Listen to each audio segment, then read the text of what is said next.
I'm already out of ideas for this.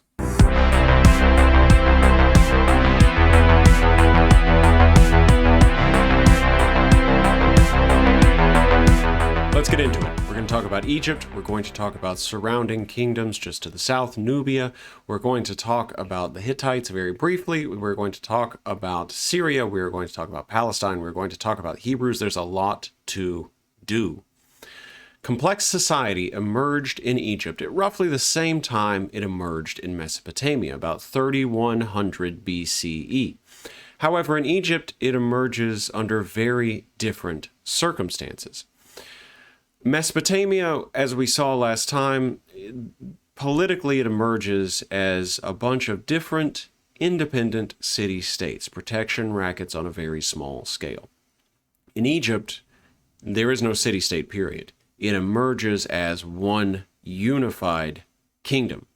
The ruler of this kingdom in Egypt, I'm sure that you know, was the pharaoh, or a god king. This is a society that is highly stratified. Pyramids were examples, famously, right, of both class exploitation and labor specialization. It takes an enormous amount of power, it takes an enormous amount of wealth and organization to build that pyramid. So there you have a kind of class exploitation, but you also have to have someone who can design that pyramid, who can oversee the construction. So you've got a lot of specialization as well. People who oversaw the design and building of pyramids did that as a full-time job. So we have here, a society that is, because of flooding in this region and things like that, able to grow its agricultural output to the point that you can have, again, labor specialization, this time most famously in the monuments that are so synonymous with Egypt. Now, Egyptian history here is going to be broken into a few different eras. There's going to be the Old Kingdom, the Middle Kingdom, and the New Kingdom. The Old Kingdom is going to be, I hope you can tell, the oldest. It's going to be about 2686 to 2181 BCE. This is going to be when pharaohs ruled from the delta to the first set of impassable rapids on the Nile River. These impassable rapids are called cataracts. The Middle Kingdom, 2040 to 1782 BCE, this is Egypt a little bit larger. This is Egypt controlling more of the Nile River, stretching up into what is the Levant. If you'll let me bring my cursor in here, stretching up this direction slowly. The importance of the Nile in this world really cannot be overstated. Egypt here has a very mild climate. It is a land protected by natural barriers, while you have the very fertile river in the middle. To the north, you have the Mediterranean Sea. To the east, west, and south, you have desert, which is not totally impassable, but if you want to cross it, you better come prepared. And if you're going to attack Egypt after you've crossed it, you better have brought enough resources to make it all the way across the desert, and then also lay siege to a fairly powerful kingdom. So natural barriers all the way around. The Nile itself, hopefully this is review for you, but maybe not. The Nile flows north up into the Mediterranean Sea. It flows north from what is now called Lake Victoria. And I mentioned the cataracts. There are 6 of these. So there are 6 places along the Nile where there are steep, impassable rapids, and these become very important political barriers throughout Egyptian history. This first cataract that formed the southern barrier of the Old Kingdom was about 620 miles upstream from the delta, so 620 miles south of the delta, dumping into the Mediterranean Sea. This was for many, many, many years the border between 2 important kingdoms, Egypt and Nubia, sometimes called Kush. The terminology for Egyptian geography is fairly simple, but might be confusing for dummies like myself who look at a map and assume south is down is lower, north is up, is upper or higher or something like that, these kinds of associations. Not the case. Remember, the Nile flows north. So lower down on the river is actually north. There are three parts to this Egyptian geography. The first part, the delta, is Lower Egypt, but that's going to be to the north. Then there is Upper Egypt, the delta to the first cataract, again, the border of the Old Kingdom. Now, that is south of Lower Egypt, but called Upper Egypt because it's upper on the river. And then finally, beyond the first cataract, there is Nubia. This is a region that has no rainfall, none whatsoever. As you move out away from the river, the land therefore gets profoundly less fertile, profoundly less useful in agriculture. Right next to the river, you have what was called the Black Land. This is the first quarter mile or so on either side of the river. This is the most fertile region in Egypt. A little outside of the Black Land, you get what is called the Red Land. Less fertile, but it's still possible to grow some things. And then beyond the Red Land, you have the desert. Cultivation begins in this region around 4400 and 4000 BCE. And the planters here are working with 3 seasons. Each season lasts about 120 days each, and they are inundation. I hope that's obvious. The flooding of the Nile that makes the Black Land black, that makes it fertile. The next season, the emergence of the fields from waters. Again, I hope that's pretty obvious. That is the waters receding, allowing people to plant. And then the third season, drought. That's when the harvest happens. The ancient Egyptians developed writing sometime around 3100 BCE. And their writing system, you will hopefully know, is called hieroglyphs, a mixture of pictorial and phonetic symbols. So not every hieroglyph is a picture that is a word. Some of them are more akin to a letter of an alphabet. It's a picture that corresponds to a sound, not a word. So you need, like you would need many letters in an alphabet to make a word, you need several phonetic symbols also to make a word. We do not know how this system was invented because, much to their credit, the ancient Egyptians had developed papyrus, which is great, light, easy to use, easy to send out edicts and things like that from the pharaohs, but unfortunately, it also falls apart. We have what is carved into stone that you see pictured here. We do not have what was written down on papyrus, so it's really, really difficult to talk about the evolution of the written language. Now, Narmer, Narmer, the founder of the first dynasty in the Old Kingdom in ancient Egypt, is credited with consolidating the people along the Nile River Valley into one kingdom. So he's the great first uniter. The earliest writing then, and this is why we're talking about Narmer, is a piece of slate with the king's name, Narmer, in hieroglyphs. By 2500 BCE, there were 2 systems. There were the pictorial hieroglyphs we talked about, and a kind of cursive form used by priests called hieratic. The unification of Egypt and its story, because if it was written down, it would have been written down on papyrus, is essentially unknown.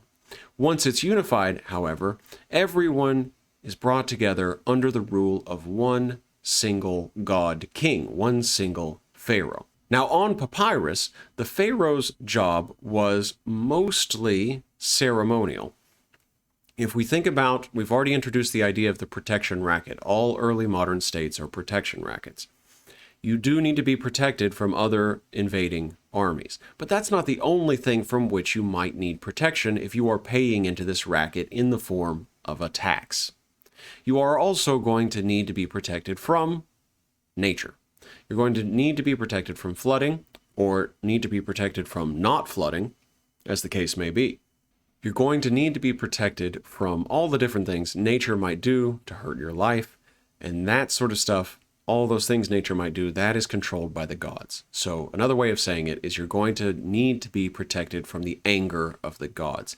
And the pharaoh here, that's his job.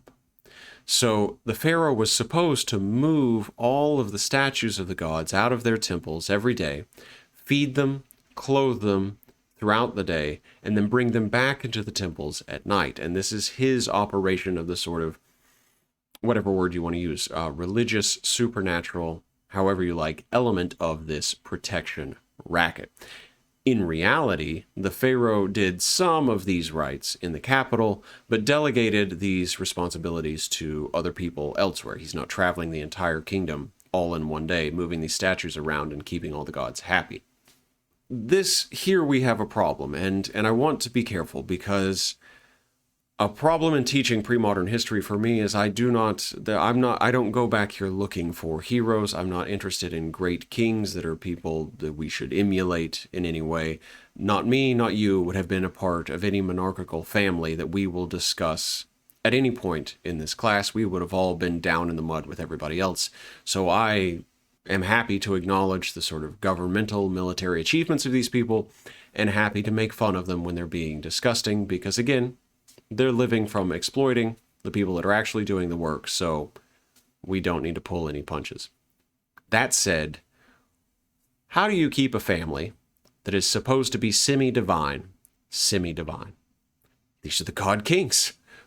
You can't have people just anybody creating an heir for a god king. If they're semi-divine, you have to keep that divinity in the bloodline through incest. So, pharaohs intermarried with their own family very often. Mothers, sisters, cousins, these were all up for being wives and sexual partners of the pharaohs. Cleopatra, very famous, at least in popular culture, for her beauty and so forth, married twice in her life, both times half-brothers. Gross. The king, Tutankhamun's his wife, for example, would have been his half-sister. So, the pharaohs, to keep that divinity in the family, you have to keep it in the family. But by the end of this course, we'll also get to the Habsburgs, and you're welcome to Google them very quickly and see the evidence of them also keeping it in the family. We can be mean to all the monarchs.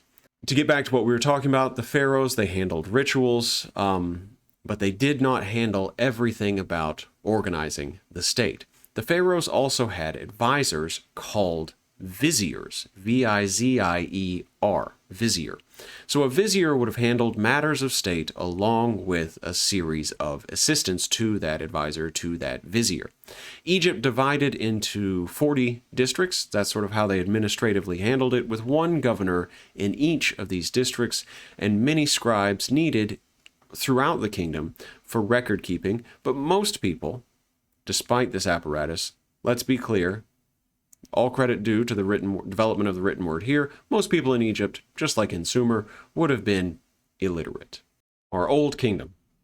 Our Old Kingdom lasts for 500 years.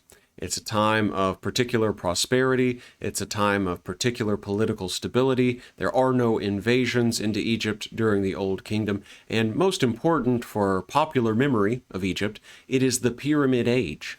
This is when the most impressive pyramids would have been built. What did these people believe? Egyptians during the period of the Old Kingdom believed that each person had a life force or an essence called Ka, K-A. After death, the Egyptians preserved the body and surrounded it with food so that this Ka, this life force, this essence, could continue on, could survive. The Great Pyramid, built between 2589 and 2566 BCE, was built specifically to house the Ka, the life force, the essence of the pharaoh Khufu. And the Great Pyramid was great indeed. It stood 480 feet tall. It was composed of 4 million stone blocks, some as heavy as 9 tons. These stones, how would they have gotten there? They were moved by ramps, they were moved by poles. Work was done during the inundation season. Recall the 3 seasons we're working with: inundation, emergence of the land from flooding, and drought. During the inundation season, when everything is flooded and there's nothing you can do farming-wise, that's your pyramid building time. These workers who build these pyramids are not exactly slaves in the tradition, or enslaved people in the traditional sense that you might think. The Great Pyramid would have been built by between 15 and 20,000 workers, but this work would not have been compensated in the strictest sense. Either it would have been a form of corvée labor, C-O-R-V-E-E, corvée labor. Corvée labor is a form of tax. It's compulsory that you perform it, so in that sense it's not free, but you're not a slave year-round either. But it's a form of tax through labor. It should make immediate sense to you that tax in this world is often give me a percent of your harvest or something like that. But it can also be give me your time, give me your literal energy, your sweat, that kind of thing. So part of the tax is when you can't farm, I need you doing something. This is the ruler speaking to the people. So here, not exactly enslaved people, not exactly free workers. Workers here paying their labor tax, their corvée tax. Regardless, 15 to 20,000 workers all together on the Great Pyramid. 5,000 of them would have been full-time skilled workers. So as many as somewhere between a quarter to a third of these workers would have been pyramid builders full time. The earliest mummy of which we have any record comes from 2400 BCE. Initially, mummification was only for the very elite, the very wealthy, the very powerful. Later, nearly everyone could expect to be mummified to some degree. The first detailed descriptions of mummification came from a Greek traveler we'll look at later, named Herodotus, in the year 450 BCE. So this is thousands of years later, we're finally getting a detailed account of how this happens. Egyptians believed that Osiris would decide who could enter the realm of eternal happiness after they died. And in their religious text, the Book of the Dead, compiled sometime in the 1500s, but made of materials dating all the way back to 2400 BCE, you get a kind of sense of what the Egyptians value and how one enters that land of eternal happiness. Every Egyptian is responsible for memorizing a certain passage of the Book of the Dead to recite to Osiris when they see him upon death. And that passage goes like this: I have not committed evil against men. I have not mistreated cattle. I have not committed sin in the place of truth, in a temple or a burial ground. I have not blasphemed a god. I have not made anyone sick. I have not made anyone weep. I have not killed. Now, all of that is pretty standard stuff. I haven't done anything evil. I haven't hurt anybody's property, cattle, etc. I haven't defiled the temple. I haven't blasphemed gods. I haven't harmed anyone by making them sick. I haven't hurt their feelings and made them cry. I've basically been a good person. I haven't even killed anybody. Okay, that's all fine. This last one's where you get a very Egyptian twist on a sort of basic set of morals. I have not held up water in its season. That is, I have not denied the floodwaters from flowing or denied them to other people. I have not built a dam against running water. Now that, friends, that sounds like Dune. That is very cool.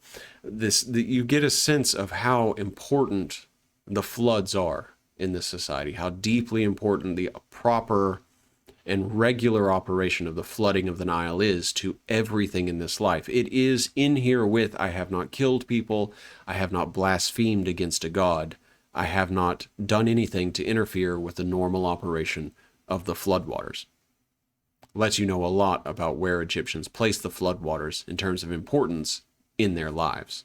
Prosperous and politically stable though it may have been in its day, the Old Kingdom does eventually fade and gives way to a time of decentralized power, the First Intermediate Period, a brief period, 2180 to 2040 BCE, where there is no discernible power that can claim to rule all of Egypt. This changes in 2040, however, when a ruler based in Thebes reunited Egypt and established what we now call the Middle Kingdom. This is the second long period of centralized rule in Egypt. During this period, trade increased dramatically with other kingdoms. Egypt needed a lot of things. There's so much that Egypt could not provide for itself. It needs to be connected to the rest of the world to get essentials. Egypt needs wood. Egypt needs gold. Egypt needs silver. Egypt needs semi-precious stones. Well, need is a strong word for some of those things, but if you're going to build a nice pyramid, if you're going to build a nice throne room, you can't do it with sand, right? So it has to trade to get all of these things. Its main trading partners were kingdoms in what would become Syria, Lebanon, and Nubia to the south. At the height of the Middle Kingdom's power, Egyptian rulers controlled some Nubian territories and territories all the way up into Palestine. If we turn then to Nubia, or Kush as it's sometimes called, this is to the south. This is south by the Middle Kingdom period of the Third Cataract. And goods from sub-Saharan Africa, things like panther pelts, gold, ivory, enslaved people, prisoners of war, that sort of thing, these would have been traveling through Nubia along the Nile River up into Egypt. This is how Nubia makes its money. Nubia makes its money not on taxing grain, not on taxing labor, but primarily on taxing this trade. About 1720 BCE, the Middle Kingdom suddenly is weakened. Immigrants from Syria and Palestine move into the Nile Delta. These are people referred to as the Hyksos, Hyksos, meaning chieftains of foreign lands. So the Middle Kingdom is weakening. People from outside to the north are moving into the Delta. 1782 to 1570 BCE, we get our second intermediate period, collapse, decentralization again. Egypt is no longer ruled by just one monarchical family. Brought on this second period by the Hyksos themselves. The Hyksos had better archery weapons, and they used horse-drawn chariots, a technology that the Egyptians did not have, at least not in any great number, and definitely had not mastered. These Hyksos, these Syrians and Palestinians who had moved into the region, they allied with Nubians and ruled over Egypt from 1650 until 1570 BCE. So this is a brief period, about 80 years, where the land of Egypt is ruled by people from the outside. The second intermediate period, there's no clear one ruler in Egypt who can claim to be the Egyptian pharaoh. Just to give you an idea of what that looks like, you'll see my cursor here. We have the Hyksos moving in from Palestine, Syria, moving into the Delta, here, moving also here through Sinai. Following down the river, you see the dark green is the black land here, crossing the first cataract and moving eventually down to Nubia. This is the dark green, the fertile region with a stable population. Egypt proper here is this kind of mint color, and it's in its oasis, and here are the territories that Egypt had annexed during the period of the Middle Kingdom. But that's a map of what they're doing. You can see Nubia is down here. We have our fifth cataract, if you can see the Roman numeral, fourth and fifth cataracts. Here, Nubia is expanding north. We're moving very fast, but we've had our Old Kingdom, we've had our Middle Kingdom, we've had our first intermediate period, we've had our second intermediate period. It is time for the New Kingdom. By the time of the New Kingdom, Egyptian rulers had extensive trade across the eastern Mediterranean world. Pharaohs sent envoys to Crete, Cyprus, and Anatolia. Their main rival in this world was a group of people called the Hittites, based in Anatolia, what will become Turkey and Syria. This period, the New Kingdom, this is Egypt at its largest. It includes parts of Palestine, what will become Lebanon, Syria, Nubia to the south, etc. Let's talk about that last one. Let's talk about southward movement. Egypt is continuing to expand into Nubia during its New Kingdom period and extending control all the way down to the Fourth Cataract. Pharaohs of the 18th dynasty here, this dynasty in the New Kingdom, worshipped the sun god Amun-Ra. Amun-Ra then is the main deity here for our Egyptian rulers. Offerings to Amun-Ra were in gold, and people would be buried with gold, hoping to offer this to Amun-Ra if they were to come across him in the afterlife. But the problem, though, is gold, while so synonymous, this picture you see here, very familiar looking, very Egyptian style. Gold, so synonymous with the sun god, so synonymous with Egyptian culture. There's none of it in Egypt. It's not to be had. Very few gold mines at all in Egypt. So where are they going to get it? They look to the south. They look to Nubia. They just take Nubia. They take Nubia to take the gold mines. Nubian princes were brought then, once Nubia is captured, into Egypt, and they were brought into the capital. And the deal is a deal you will see struck all the time in the pre-modern world, and sometimes in different ways in the modern world. Look, we have conquered you. You've got a couple of options, maybe exile, maybe execution, or learn our language, learn our laws, go back to where you're from, and continue to rule, but this time you're just under us. Most Nubian princes take that last option. They learn Egyptian, they study closely Egyptian culture, and they take that back to Nubia, where they rule as sort of administrators within a larger Egyptian government. Now, the New Kingdom also has some pretty interesting rulers on their own. We can't say much about them for time's sake, but there was Hatshepsut, the only woman ruler of the 18th dynasty, known for importing enormous amounts of gold, ebony, and cedar to continue building and making massive expansions to Amun-Ra's main temple at the city of Karnak, and a brief upset by a gentleman named Akhenaten, a pharaoh, who attempted just briefly to replace Amun-Ra with Aten as the main sun god, a sort of secondary sun god, Aten. This cult of Aten lasts only as long as Akhenaten's rule, and as soon as he's dead, back to Amun-Ra. As the New Kingdom weakens after the 18th dynasty, they eventually lose control of Nubia, which Egyptian rulers at least had fought so hard to gain. After the fall of the New Kingdom, once again, we enter a period of political decentralization. There's no political center until one emerges in Napata in 800 BCE. This is under the king, forgive my pronunciation, Piye, P-I-Y-E, who conquered Egypt. King Taharko, again, excuse my pronunciation, then rules Nubia after King Piye as its most powerful ruler in Nubian history. Taharko rebuilt the worship of Amun-Ra, so the new kingdom in Egypt collapses, the cult around their sun god begins to fade. Taharko comes in on the wave of conquering kings before him. He reestablishes this cult of Amun-Ra, and he revived the practice of pyramid building.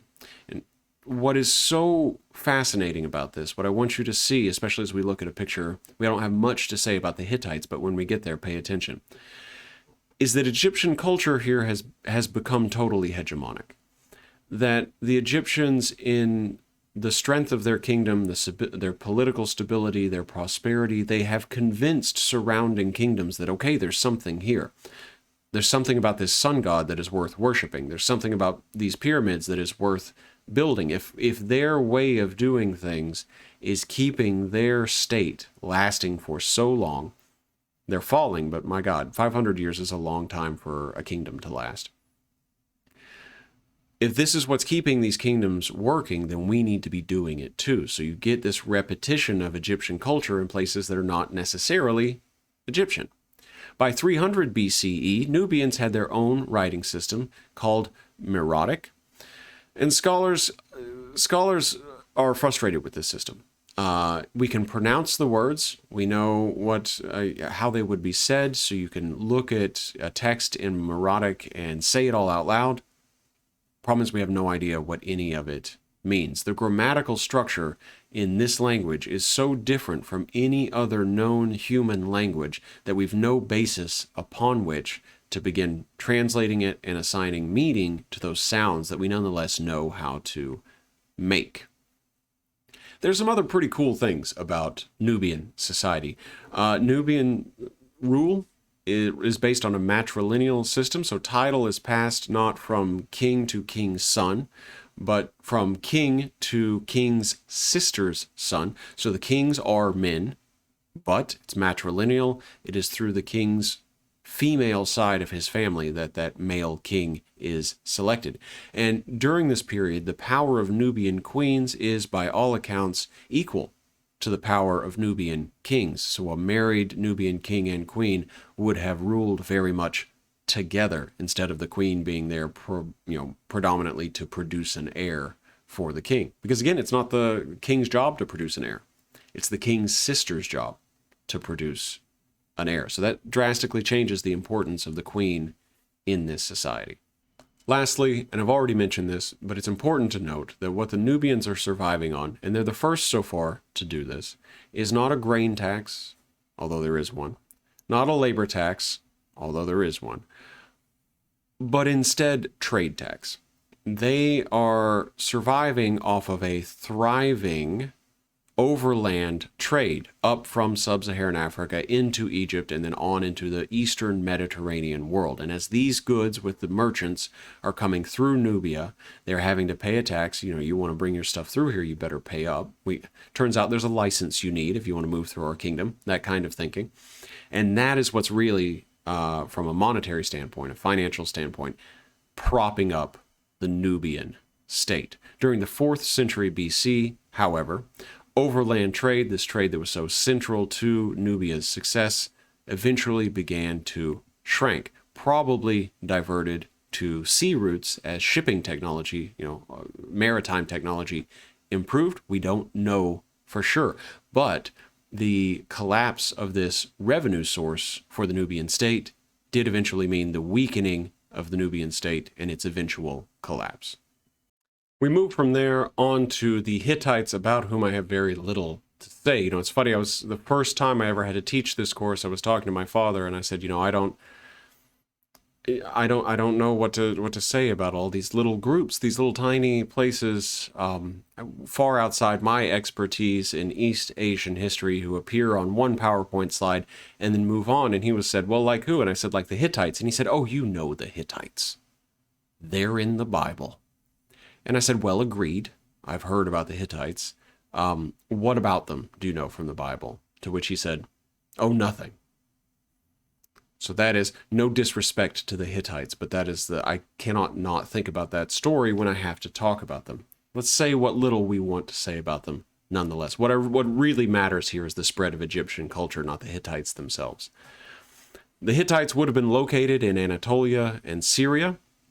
They would have spoken an Indo-European language with, basic linguistic structures similar to Latin, Greek, and Sanskrit. So languages spoken from northern India all the way to eventually what will become Italy.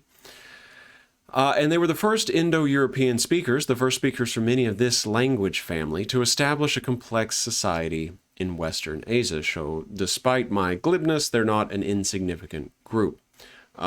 Iron, massively important to their society and to their society's success. Hittites learned to work iron around 2000 BCE, which they preferred because it was stronger than any other source, stronger than bronze and things like that, but couldn't be melted and poured. It's that working iron is a process of heating and hammering, which purifies the iron as you go. It makes it harder to work with than bronze, which you can just sort of mold, but it makes the end product stronger. The Hittite Empire was at its biggest from 1322 to 1220 BCE. Beyond iron, their other major advantage was chariot warfare.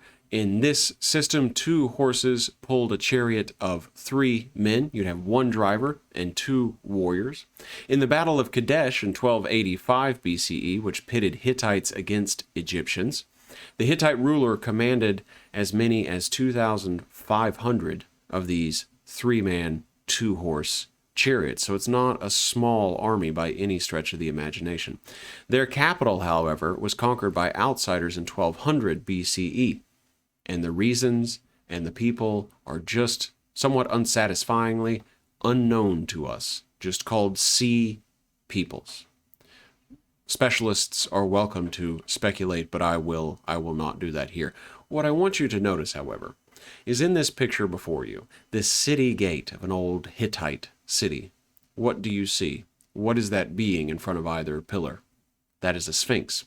So again, here we have the strength of Egyptian culture on the back of its success, on the back of the stability of these, old, middle, and new kingdoms, their ability to expand.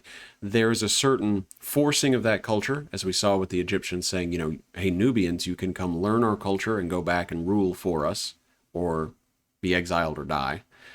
There's a certain, expansion by force, but there's also an expansion just by example, an expansion just by, wow, they're making it work. We should figure out what they're doing. So it's just pause and have a statement there. All the way up in Anatolia, we have sphinxes, because all the way up in Anatolia, we had knowledge of the power of Egyptian rule.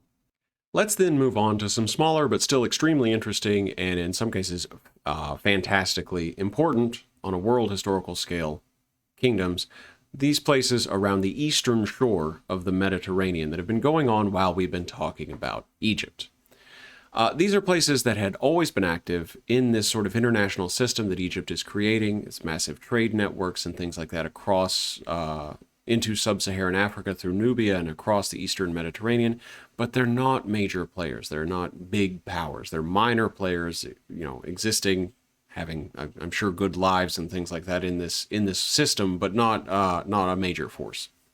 Around 1000 BCE, one small society emerged that was notable for its innovation in the world of religion. This small society is the Hebrews. So the Hebrews in the Eastern Mediterranean were the first people to practice what is called monotheism, belief in only one God. Their God was called Yahweh, and the story of Yahweh comes to us from the Hebrew Bible, which is profoundly shaped, as you will know, later religious developments in the region. The Hebrew Bible is, of course, if you are Christian, it is the Old Testament. If you are Muslim, it is also part of this older book that precedes the Quran. The Hebrew Bible, this one God that they invent that winds up being the God of all three of these religions, and then these Abrahamic religions being such a major force in the world, this innovation that there is only one God, and that God is angry when you worship other gods and demands that you only worship and love this one God. This is a very important innovation, despite the fact that it's an intellectual innovation, not a material or military or farming-based innovation. This Hebrew Bible would have been written sometime around about 700 BCE, when Jewish people were exiled in Babylon, when Jewish people were experiencing what is called the Babylonian captivity. The current text that we have dates to about 500 BCE, so some 200 years after the original text would have been written down. Archaeologists disagree, however, on the value of the Hebrew Bible as a historical document, what historical facts it tells us about kings and rulers and dates and things like that. If we go to just the sort of the academic world of Israel, we can see this debate unfold. On the one hand, at a place like the University of Jerusalem, you have the maximalists who say that, look, if you look at the Bible, if you look at the old, well, you can see my own Protestant influence here. If you look at the Hebrew Bible, which I almost call the Old Testament, you have evidence that confirms that there was such a person as a King David. You have a son of Solomon who ruled a region around Jerusalem around 1000 BCE. This Bible can be taken, this Hebrew Bible can be taken as an in-stone historical record. Now, contra those people, you have at the University of Tel Aviv the minimalists. They reject this idea entirely, arguing instead that you don't ever really have a kingdom around Jerusalem that early. What you have instead is two rival kingdoms, one called Israel, one called Judea, that emerge around 900 BCE. So there's a lot of disagreement in this world over how we can use the Hebrew Bible as historical evidence. The Bible, interestingly, repeats the story of a flood, which we first saw, although I spent very little time on it, in Gilgamesh. So Gilgamesh, he goes to the underworld, he hears a story about a flood that washes away, enormous swaths of the world. This story gets repeated again. This time Noah builds an ark, you probably know, to survive this flood. Archaeologically speaking, there is zero evidence that there ever was one major regional, let alone world, engulfing flood. Probably, as I mentioned in the Gilgamesh lecture, what we're getting in this flood story from Noah, what we're getting in the flood story from Gilgamesh, is the collapse of the experience of many, many, many disastrous floods. This is a region that depends on the Tigris and Euphrates in Mesopotamia, right? That flooding is disastrous and in some ways necessary. Those rivers have to be irrigated and tamed in some way. Down in Egypt, we have the necessary flooding of the Nile for agriculture. This is a region where flooding is incredibly important, so it's not strange that we would have some massive epic fable around flooding emerge in many different old texts. Further stories in the Hebrew Bible, like the story of Abraham sacrificing Isaac, are also sort of instructive in how we might think of Hebrew society before we get the Hebrew Bible. So if you don't know the story of Abraham and Isaac, Abraham and his wife are just old as hell, and they don't have a kid, and they want to have a kid real bad. So they pray to the one God, the one true God, who blesses them with a child, and that child's name is Isaac. As that child grows up, God turns to Abraham and says, hey, you know what? Actually, what I need you to do to prove that you love me is to kill that kid I gave you. If you really love me, you'd kill that kid I gave you. Now, just as an aside, and I'm no theologist, and I don't want to question anybody's the validity of anyone's religious beliefs, but just as an aside, if you are in a relationship and someone tells you that the only real way to prove your love for them is to kill one of your relatives, you're in an abusive relationship and you need to leave. That's neither here nor there, however, about the relationship between Yahweh and Abraham. Abraham hears this and he says, gotcha, I'm going to go kill the kid. Just before he does, of course, God sends an angel to intervene, and he doesn't have to. He says, no, this is enough. You prove that you love me, etc. Why go into this story? Well, it's thought that in this very ancient history of the Hebrew people, the only real way this story makes any sense, because otherwise it seems to come out of nowhere. The Hebrew Bible is full of animal sacrifice, but not human. The only way it makes sense is if this story comes up in a kind of context where human sacrifice had been practiced, and the Hebrew Bible is coming in to say, you should stop. We're going a different direction with the religion and religious practice now. So the story of Abraham and Isaac, probably evidence of long bygone, at least by the time of the Hebrew Bible was actually compiled, long bygone practices of something like child sacrifice among the Hebrew people. Finally, there is no evidence of a mass exodus of any Jewish people out of Egypt. Probably waves of migration, like waves of a flood, collapsed into one single story. So much for what we don't have evidence of. What do we have evidence of? Well, there is evidence that 12 to about 15,000 people would have been living in 300 small villages on the hillsides of the southern Levant, that sort of eastern border of the Mediterranean Sea. And these people would have been the Hebrew people. Their number would have been something like 80,000. By the year 1100 BCE, they would have been using bronze tools, they would have been using flint, they would have had access to some iron implements. They would not have had any major cities. And, one of the main pieces of evidence that this, by 1100 BCE, 80,000 people with their bronze tools, their flints, and some iron implements, that they would have been Hebrew, is that when you dig through their cook sites, when you dig through their trash bins and archaeological sites, you find lots of things, but one thing you don't find is the bones of pigs. So they would have been keeping kosher. They would not have been eating pork, not part of their diet, giving us strong evidence that that's, we're talking about the Hebrew people when we're talking about the people of these archaeological sites. Urban centers finally emerged about 1000, somewhere between 1000 and 900 BCE. And here the political system is not really one unified system. It becomes one. It's a loose tribal confederacy that slowly over time emerges as one small kingdom. Around 1000 BCE, the Levant, this eastern region of the Mediterranean Sea, would have had a total population of about 150,000 people.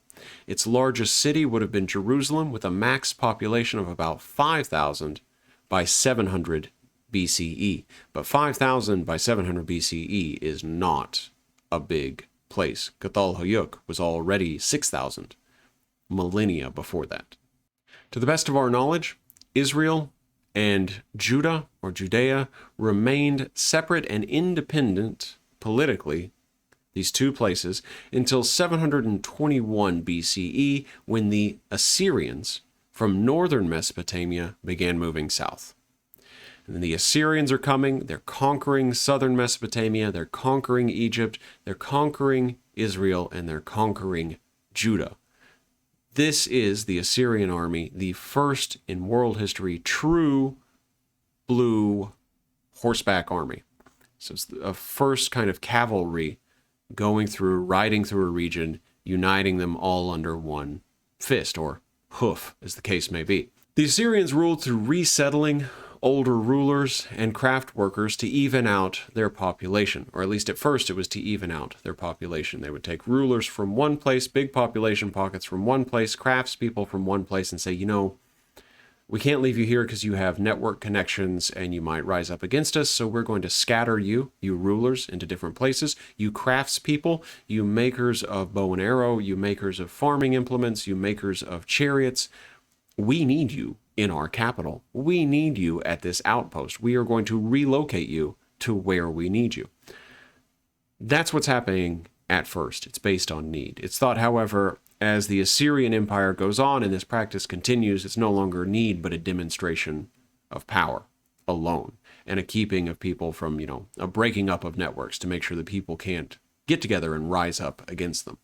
The last Assyrian king, Ashurbanipal, who ruled about 668 to 627 BCE, was responsible for building one of the world's earliest libraries, which consisted of over 1,500 texts of his own private collection, just for him. My God, I'm jealous. In the 1850s, British excavators found the most complete set of clay tablets containing the Epic of Gilgamesh, yes, that Epic of Gilgamesh we've been reading from in these lectures, known to humanity. And this Epic of Gilgamesh, found in the library of the last Assyrian king, is the basis for all modern translations. It is the basis for the translation that we were reading at the top of these two lectures.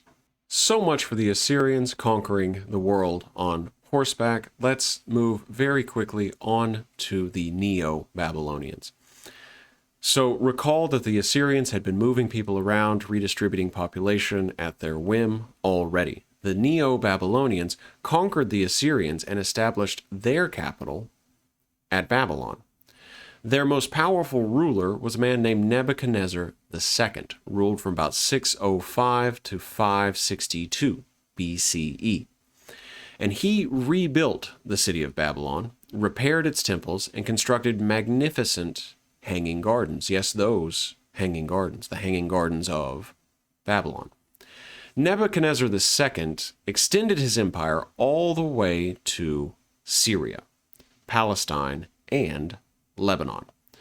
The Neo-Babylonian deportation of thousands of Hebrews from their homeland into Babylon is known today as the Babylonian exile, or the Babylonian captivity, however you like.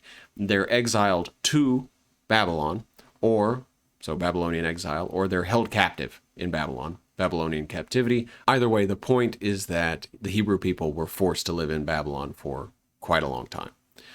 The exiled Hebrews living in Babylon were not allowed to return to Israel, but otherwise they had some freedom of movement, and some seem to have prospered as merchants or farmers during this period. The exiled community reached a new understanding of their past while they're going through this exile. Many of the tales they told, Noah and the flood, Abraham and the sacrifice, but not complete, of Isaac, these are all stories trying to explain why is the creator of all things so mad? Why is God or Yahweh so angry at these people? Why do they think he's angry? Well, it's always been a small kingdom. It's always been, under pressure from larger kingdoms, and here they have been fully removed from Israel and stuffed into Babylon and not allowed to go home. And so they're trying to explain why is this happening? Angry God becomes the answer. So Noah's a story about testing your faith to the one true God. Abraham is a story about testing your faith to the one true God. These are the kinds of stories they're telling themselves, encouraging devotion to that one true God so that they will have better lives after death, but here on earth as well, and to kind of account for their horrible luck so far. In other words, the Hebrews are understanding Noah's test in the flood or Abraham's test with Isaac as other examples of the test they're being put through in the Babylonian captivity. The Israelite or Hebrew community, the prophets explained, had strayed from righteousness, which they defined as sort of ethical behavior and worship of the one and only the one true God. So the captivity comes about because of a lack of faith. During these years, the exiles recorded the core of the modern Hebrew Bible, from Genesis on to about 2 Kings. In earlier periods, the ancient Hebrews worshipped several different deities, including a storm god called El, or Baal, B'Al. They worshipped his wife, a fertility goddess, and a second storm god, a slightly smaller storm god, named Yahweh. Hey, wait a minute, we know the name Yahweh. Yeah, we do. Now, the first 5 books of the Bible, recorded during the captivity and known as the Torah in Hebrew, or the Pentateuch in Greek, stress that Yahweh, this lesser storm god, Yahweh is actually the only God, and that this only God will not tolerate the worship of any others. This pure monotheism was the product of these very specific historical circumstances, the product of really trying to understand your own history and say, well, why have we wound up where we've wound up? Circumstances that culminate in this situation in the Babylonian captivity, and the recording of the Bible to try to resolve this, to make sure on a supernatural level, or with religious practice, that this never happens again. The word Jew, then, as a final note to these lectures, derives from the Hebrew Yehudi, literally meaning a member of the nation of Judah, but by 538 BCE, the word Jew is used to refer to all Hebrew peoples, not just people from Judah or Judea, but from Israel and anywhere else around, people of this group, people who believe what this group believes. That's it. That's Unit 1, Module 2. Thank you for listening, and I will see you in Module 3.